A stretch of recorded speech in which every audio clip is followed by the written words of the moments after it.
इतिहास की किताबें अक्सर जीत की तारीख याद रखती हैं, लेकिन जीत दिलाने वाले इंसान के साथ क्या हुआ ये पन्नों के बीच दब जाता है। क्या आप जानते हैं भारत की सबसे निर्णायक सैन्य विजय के पीछे खड़ा वो जनरल कौन था जिसने पहले प्रधानमंत्री को युद्ध टालने की सलाह दी और फिर सही समय पर हमला करके 13 दिनों में दुश्मन को घुटनों पर ला दिया।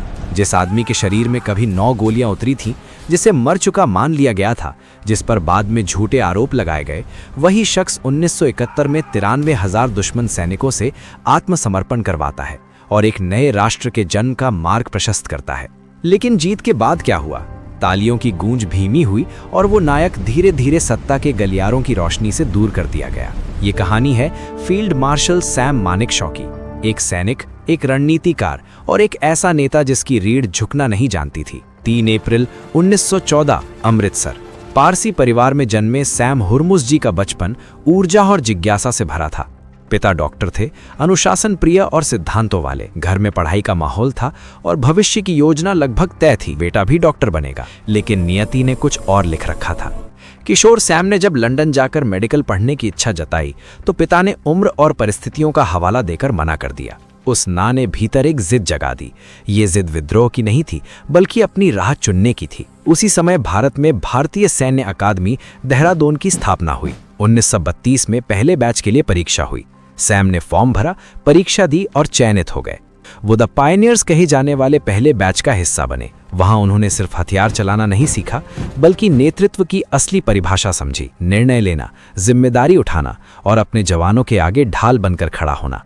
उनकी अंग्रेजी पर पकड़, हास्य बुद्धि और बेबाक अंदाज ने उन्हें अलग पहचान दी। साथ ही अधिकारी कहते थे, ये आदमी संकट में भी मुस्कुरा सकता है। साल 1934 में उन्हें ब्रिटिश भारतीय सेना में प्रमोशन मिला और 12th फ्रंटियर फोर्स रेजिमेंट में तैनाती हुई। फिर आया द्वितीय विश्व युद्ध। 1942 बर्मा का मोर्चा। जापानी सेना तेजी से आगे बढ़ रही थी। सितांग ब्रिज रणनीतिक जीवन रेखा था। अगर वो पुल गिर जाता तो पूरा क्षेत्र दुश्मन के कब्जे में जा सकता था। युवा कैप्टन मानेकशॉ को मोर्चा संभालने का आदेश मिला।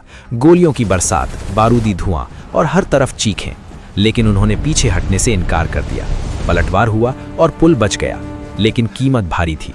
मशीन गन की गोलियों ने उनके शरीर को छलनी कर दिया। 9 गोलियां लगी, वो जमीन पर गिर पड़े। साथियों ने सोचा सब खत्म हो गया। घंटों बाद जब उन्हें फील्ड अस्पताल लाया गया तो डॉक्टर ने लगभग मृत घोषित कर दिया। तभी उनके वरिष्ठ अधिकारी मेजर जनरल डेविड कावन ने उनके सीने पर मिलिट्री क्रॉस का रिबन लगाते हुए कहा, मृत सैनिक को यह सम्मान नहीं दिया जाता। ये वाक्य जैसे जीवन का आदेश था। ऑपरेशन से पहले सर्जन ने पूछा, क्या हुआ? दर्द से कराहते हुए भी सैम बोले, एक जिद्दी खच्चर ने लात मार दी। ऑपरेशन 4 घंटे चला। चमत्कार हुआ और वो बच गए। ये सिर्फ जीवित रहना नहीं था, ये वापसी थी। स्वतंत्रता के समय 1947 में देश का विभाजन हुआ, सेना भी बटी। मानेकशॉ को पाकिस्तान में उच्च पद का प्रस्ताव मिला। उन्होंने साफ कहा, मैं भारत का सैनिक हूं। ये निर्णय सिर्फ पेशेवर नहीं, आत्मिक था। उन्होंने कश्मीर युद्ध 1947-48 में महत्वपूर्ण स्टाफ भूमिका निभाई और सैन्य संचालन के समन्वय में योगदान दिया। साल 1962 भारत चीन युद्ध। राजनीतिक भ्रम, खुफिया आकलन की चूक और तैयारी की कमी ने सेना को कठिन स्थिति में डाल दिया। उस समय सैम मानेकशॉ पूर्वी कमान में थे। उन्होंने स्पष्ट कहा था कि बिना पर्याप्त तैयारी के लड़ाई खतरनाक होगी। युद्ध के बाद जब दोषारोपण का दौर चला तो कुछ हलकों में उन पर भी संदेह डाला गया, यहां तक कि तख्ता पलट की अफवाहें तक हुई। लेकिन जांच में सब निराधार साबित हुआ।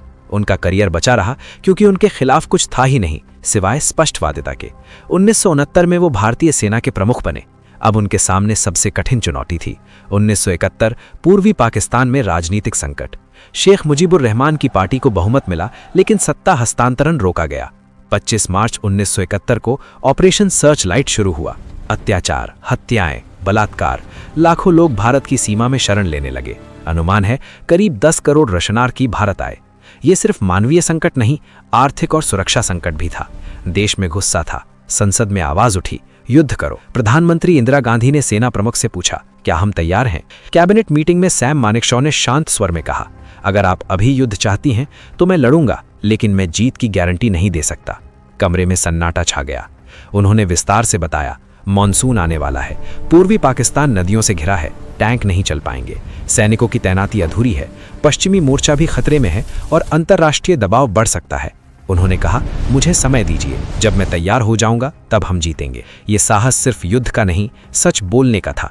उन्हें 6 महीने मिले। इस दौरान उन्होंने व्यापक तैयारी की। पूर्वी मोर्चे पर लेफ्टिनेंट जनरल जगजीत सिंह को कमान सौंपी गई। Lieutenant general JS Arora, lieutenant general Sagat Singh, major general Jacob सभी के साथ समन्वित योजना बनी। मुक्ति वाहिनी को प्रशिक्षण और समर्थन दिया गया। वायुसेना ने अग्रिम हवाई पट्टियां तैयार की। नौसेना ने पूर्वी और पश्चिमी तट पर रणनीति बनाई। पश्चिम में पाकिस्तान का ध्यान बांधे रखने की योजना बनी ताकि पूर्व में निर्णायक वार किया जा सके। 3 दिसंबर 1971 पाकिस्तान ने पश्चिमी मोर्चे पर भारतीय एयरफील्ड्स पर हवाई हमला किया। अब युद्ध आधिकारिक था। सैम तैयार थे। पूर्वी पाकिस्तान में भारतीय सेना ने बहुदिशात्मक तेज हमला किया। लक्ष्य सिर्फ सीमाएं कब्जाना नहीं, सीधे ढाका पहुंचना था। ये साहसी रणनीति थी, क्योंकि पारंपरिक युद्ध में शहर दर शहर कब्जा किया जाता था, लेकिन मानेकशॉ ने गति और मनोबल को हथियार बनाया। वायुसेना ने पाकिस्तान की सप्लाई लाइन काट दी। नौसेना ने कराची बंदरगाह पर हमला किया और पूर्वी पाकिस्तान की नाकेबंदी की। थल सेना ने नदियों को पार करने के लिए नवाचार किए। सगत सिंह ने हेलीकॉप्टर से सैनिकों को मेघना नदी के पार उतारा। ये मेघना हेली ब्रिज रणनीति थी, जिसने युद्ध की दिशा बदल दी। दुश्मन भ्रमित हो गया। 13 दिनों में भारतीय सेना ढाका के दरवाजे पर थी। 16 दिसंबर 1971 रेस कोर्स मैदान Dhaka. Lieutenant general AK Niazi ने आत्मसमर्पण पत्र पर हस्ताक्षर किए। 93,000 पाकिस्तानी सैनिकों ने हथियार डाले। ये द्वितीय विश्व युद्ध के बाद सबसे बड़ा आत्मसमर्पण था। बांग्लादेश का जन्म हुआ।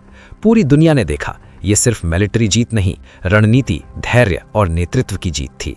देश जश्न में डूब गया। सैम मानेकशॉ राष्ट्रीय नायक बन गए। 1 जनवरी 1973 को उन्हें फील्ड मार्शल की उपाधि दी गई, भारतीय सेना का सर्वोच्च रैंक। लेकिन विडंबना देखिए, फील्ड मार्शल के वेतन और सुविधाओं को लेकर वर्षों तक औपचारिकताएं अटकी रहीं। उन्होंने कभी सार्वजनिक शिकायत नहीं की। उनका हास्य कायम रहा। एक बार जब उनसे पूछा गया, क्या आप राजनीति में आएंगे, उन्होंने हंसकर कहा, मैं सैनिक हूं और सैनिक ही रहूंगा। उनका व्यक्तित्व करिश्माई था। जवान उन्हें प्यार से सैम बहादुर कहते थे। वो अपने जवानों से कहते थे, अगर कोई आदमी कहता है कि उसे मौत से डर नहीं लगता, तो वो झूठ बोल रहा है या वो गोरखा है। ये उनका अंदाज था। हल्के मजाक में गहरी बात। 2007 में राष्ट्रपति APJ अब्दुल कलाम उनसे मिलने वेलिंगटन गए। एक सैनिक ने दूसरे सैनिक को सलाम किया। ये सम्मान पद से नहीं, कर्म से मिला था।